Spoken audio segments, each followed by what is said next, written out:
Welcome back to Learning with Mr. Ruck. I'm Mr. Ruck Dashel, and today we are going to focus on episode 2 in our 4-part series about secession. Let me tell you, it was tough for the people of that time. They had to choose sometimes between fighting against their friends or staying at home and kind of supporting something they didn't necessarily believe in. It was a tough choice to make no matter how we feel about it now, because the people of the time were going to end up fighting against people they loved, no matter what their choice was. Today's account with Reverend Macaulay, you'll see he makes the best choice he can, although today we may not think it's the right choice. Let's history.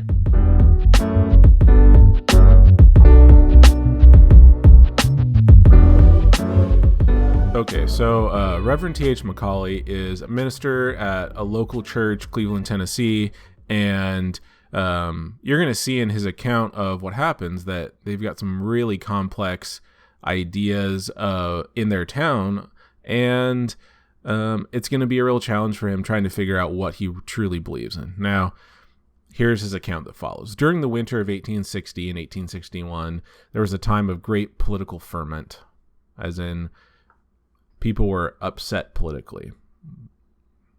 There was excitement kind of related to issues in the government. In December 1860, South Carolina seceded from the Union, and as the winter rolled away, one state after another toppled like dominoes. 7 states separated themselves from the federal union. It was a time when men thought fast and rapid changes were taking place in the minds of the people. In April 61, the Civil War began.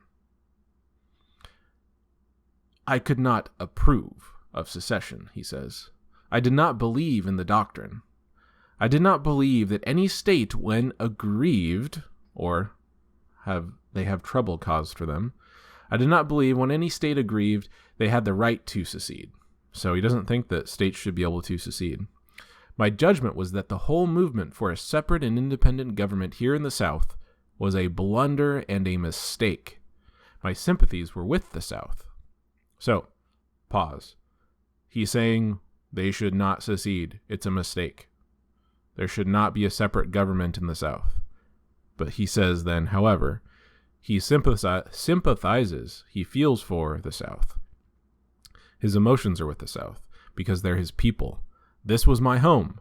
I loved my state and Southern people. I felt that their leader had made a most woeful mistake, that they never should have seceded, but should have stayed in the Union and depended on the justice of their cause in the courts of the country for the adjudication or the passing of judgment of every case and for relief from all oppression. I felt also that our true policy would have been to give up slavery and take away the bone of contention, rather than by holding on to it and seceding to have brought our country to a stupendous war. So, doesn't think secession should happen.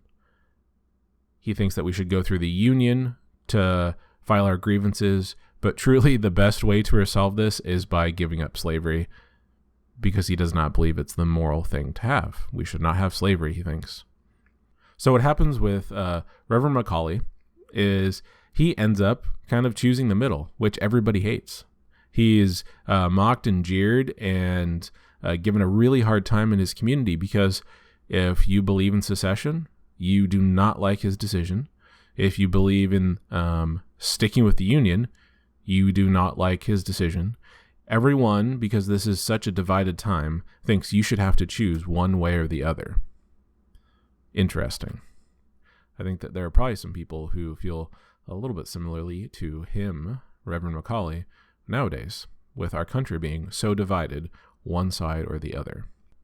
So, something that we need to talk about is the United States and Britain and the world.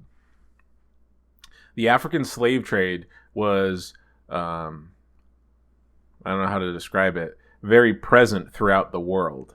And it ends up being one of the first unifying issues worldwide that is a human rights issue. And it gets to the point where in 1807, not only does the UK abolish the slave trade from Africa, but so does the United States. However, from there, nothing's the same. Because in 1830, or by the 1830s, slave trade, or rather just slavery in general, has been abolished.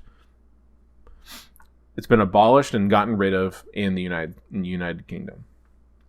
Now, in the U.S., that doesn't happen until much later on, over 30 years later.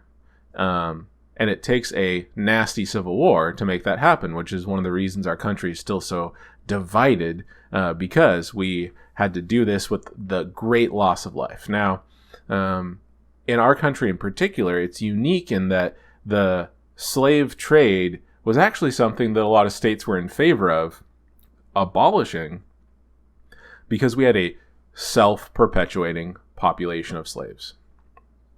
In other words, our slaves were not dying out. They were having children and living long. And that was in part because of the weather that we had, which didn't have some of the diseases that were going on at that time, affecting both slaves and slave owners. So you have this population, say in Virginia, where they are just selling slaves and making massive amounts of money off of it.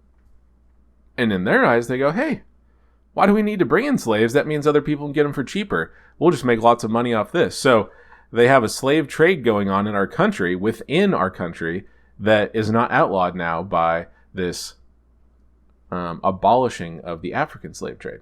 And it's Lincoln, who we'll talk about in our next episode, that brings this up multiple times in his debates with Stephen Douglas and the Lincoln-Douglas debates. How can you have the idea of morality abolishing the slave trade from Africa, yet say that it's not immoral to own slaves in our country? What is the difference? And there wasn't any. Unfortunately, our country had to have a civil war to figure that out. Okay, so as you can see, the idea of seceding and what it meant for you and your choice in secession was challenging at best. No matter what you chose, it felt like the wrong choice. Now, obviously, slavery is a much bigger issue within that many people felt was wrong and immoral. However, they didn't feel like we should split the nation and do it through war, that it could be achieved peacefully. Yet, they also felt that slavery was a stain on the nation. And as we saw, Britain, or the UK, was ahead of us in doing this. And because of that, that's one of the contributing reasons for oftentimes this sort of foment, that this anger that I believe exists in America goes all the way back to this time in our nation's history, where people in the South were upset at having to fight this civil war.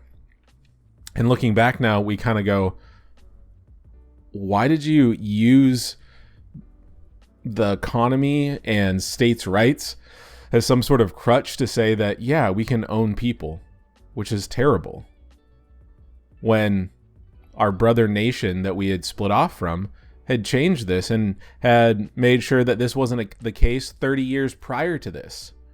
And at one point in 1807, we were in the same spot. But I digress. We know this. We've talked about it. I hope that you learned something from this. Hope it helps you understand kind of where we have come in our country and why we have some of the issues we have. I will see you next time. Peace.